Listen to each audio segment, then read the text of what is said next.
In this video, we are continuing our review of Chapter 4, and we are going to focus on problems involving null space, column space, row space, and kernel and range. Okay, so let's recall some definitions. So the null space of an m by n matrix A is all the solutions of the equation ax equals 0. So everything x can be that would make the output be 0, all the solutions to ax equals 0. Remember that we call the dimension of the null space the nullity of A. That's the number of vectors in the basis for the null space. So what was the process for finding a basis for the null space? Well, there's kind of two steps. You solve the equation ax equals 0. So you could do that by row reducing your matrix, writing your equations, and then getting your answer in that parametric vector form. And then once you have it in parametric vector form, those vectors that are in that parametric vector form next to the free variables that pop out are a basis. Right? That's something that we showed. Okay, that's the process for finding a basis for the null space. Okay, so what was the column space? Remember the column space of a matrix? Well, that's the set of all linear combinations of the columns. If you take all the possible linear combinations, that's the column space. So another way to write that, another word that we have for all the linear combinations is span. So column space is the span of all of its columns. Okay, remember we call the dimension of the column space the rank of the matrix. That's the number of vectors in the basis. Okay, what was the process to get a basis for the column space? Well, we first row reduce our matrix A to echelon form, row reduce it to echelon form. It doesn't have to be all the way to reduced form. Echelon form is good enough. And it turns out that a basis for the column space is going to be the pivot columns, but you have to go back to the original matrix. You can't use the echelon form. It got to be in the original matrix. Okay, and we talked about why when we covered column space. So if you have questions about why that is, why do you go back to the original, refer back to those earlier videos. Okay, and then this third space was the row space. The row space, oh, and I realized there's one typo here. Row space, sorry, I just wrote column A again. This should be row parentheses A. Well, this is all the linear combinations of the rows. Okay, if I want to find a basis for the row space, there's two steps for this as well. Again, you want to row reduce your matrix. Row reduce your matrix A to echelon form again. And then a basis for the row space. A basis for the row space is going to be the pivot rows. But for this one, we do need it in that echelon form. The pivot rows in that, oops, let me keep it in green, in that echelon form.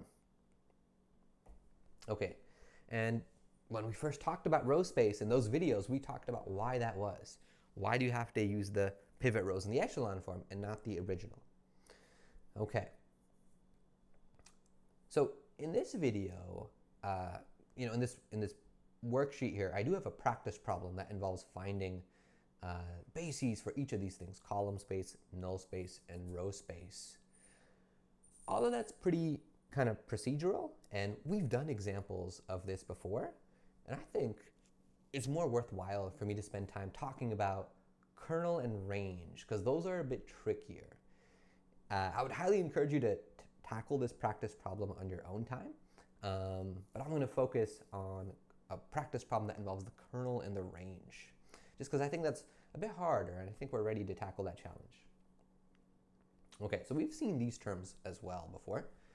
So what were they? The kernel and range, they're terms that we use to describe a linear transformation rather than a matrix, which is what null space, column space, and row space all describe. So if I have a linear transformation, the kernel is kind of like the analog of the null space. It's all of the vectors that you can plug into your transformation, such that the output's going to end up being 0.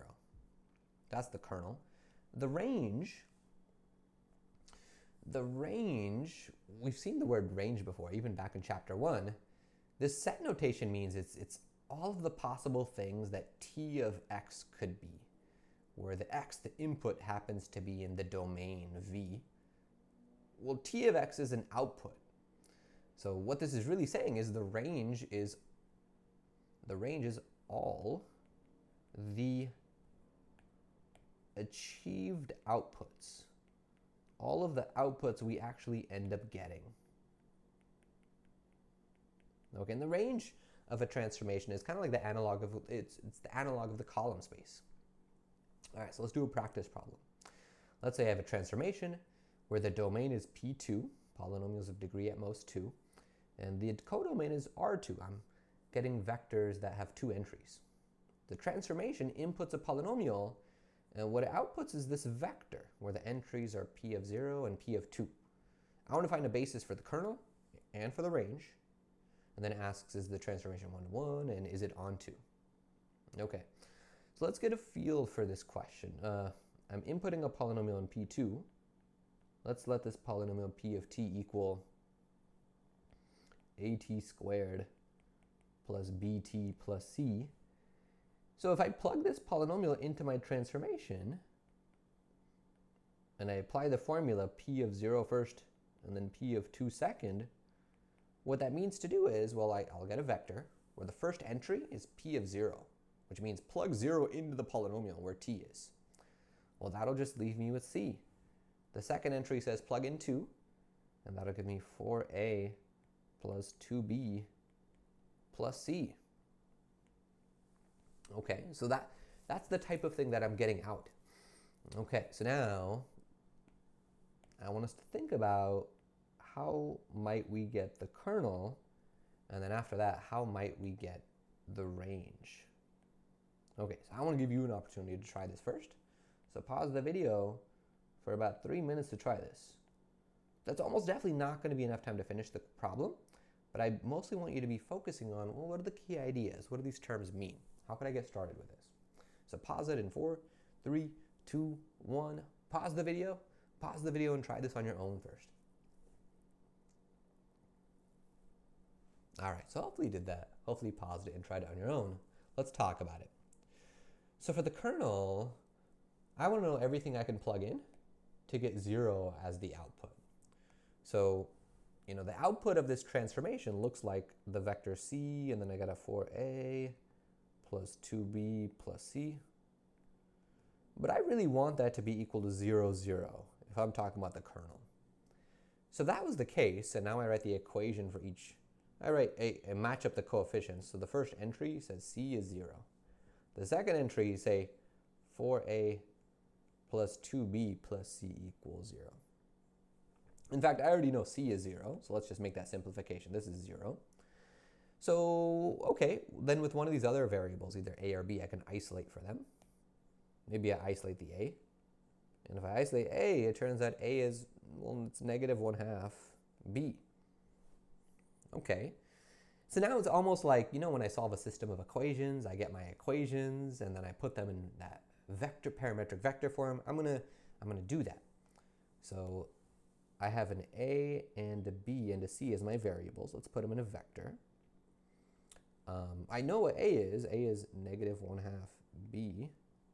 The b is free. I can just leave it as it is. And I know c is 0. Okay, and then I can factor the b out. So I can factor that variable b out, and I'll be left with negative 1/2, and then 1, and then 0. Okay.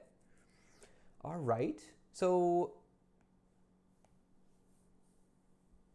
this vector that pops out in the parametric vector form, well, if I think back to the null space, that would kind of be like the basis for the null space, that one vector. But remember, though, here, I am ultimately trying to find a basis for my kernel here, like all the inputs that end up getting me 0 as the output. But my inputs are polynomials. when I found the a and the b and the c, those were just telling me the coefficients of the polynomials. Okay, so let's convert this thing, now that I know something about the coefficients, convert it to a polynomial. Okay, so for my polynomial, I'm ready at this point to write a basis for this kernel. Okay, what I end up getting is -1/2 is the coefficient of the t squared. That's the a value. So I'll get -1/2 t squared. And then 1 is, well, that's going to be the coefficient of the t. So I'll get +1t, or I can write t. And then the c value was 0. Okay, and because I'm only getting one vector here popping out of the parametric vector form, there's only one polynomial in the basis. So that's going to be a basis for the kernel. Okay. So that means any linear combination of this, any multiple of this polynomial, is also something in the kernel. And I'd encourage you to test it out. If I take, this polynomial, or any multiple of it, and I plug 0 into it, and I plug 2 into it, well, both of those are going to give me 0. So I will get the 0 vector out. All right, nice, that is kernel. So we are ready to talk about range. So range is all about what outputs I get. And my outputs look like the vector c 4a plus 2b plus c. So I'm going to focus on, well, what are I'm trying to figure out what can this possibly be. So let's split this up as it is into like a parametric vector form.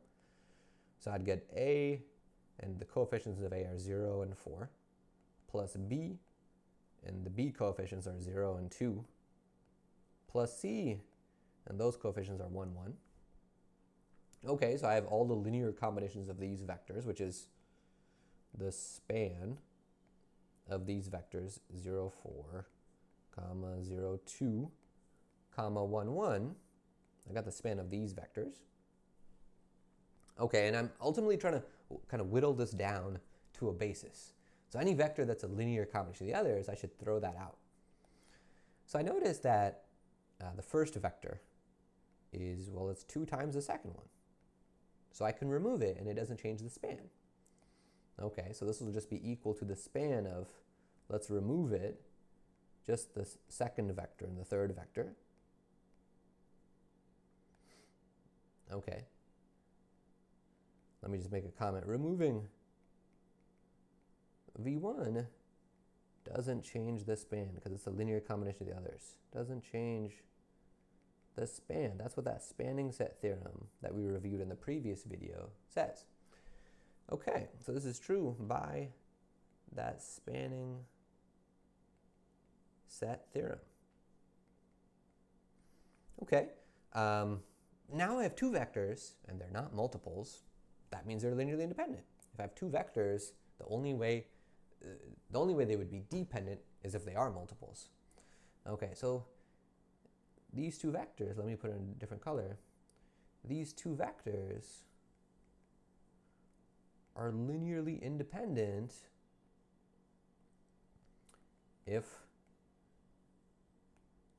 since these 2 vectors are linearly independent, since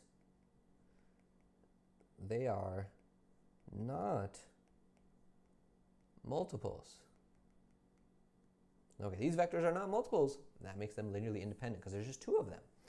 Okay, so they are sort of a basis if I think about the basis in terms of vectors. But I need to now, okay, so I'm ready to write down my basis. I'm ready to write down my basis for the range. And my range, my outputs live within R2, so they are column vectors. So I don't need to convert these to polynomials because these outputs are just vectors.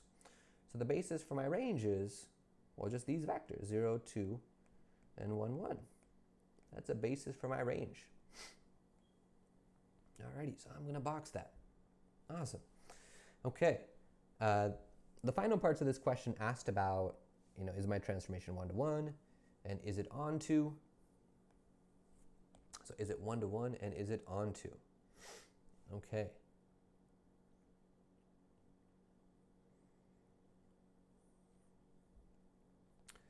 So remember, something is not one-to-one if there are multiple inputs that have the same output. But notice that any multiple of this vector is in the kernel. Sorry, any multiple of that polynomial is in the kernel, which means it'll have the same output, the 0 vector. So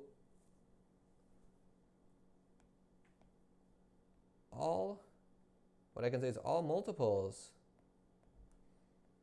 of the polynomial -1/2 t squared plus t have output vector 0. So there's many input polynomials that have the same output. So as a result, it is not one-to-one. Sorry, I'm running out of room here a little bit. It's not one-to-one. Okay, and the part about is it onto or not, I'm going to leave for you to try as a practice problem, but I will kind of I want to recall one of the key ideas. Remember, t is onto, one of the ways I can tell that is if the definition is every vector in the codomain needs to be achieved as an output. And if I have range or something about the range, there's another way I can say that's equivalent. It's onto if the range equals the codomain, which in this case is R2. So this part I'm going to leave for you to check. Leave for you to check. Is the range here going to be all of R2? All right.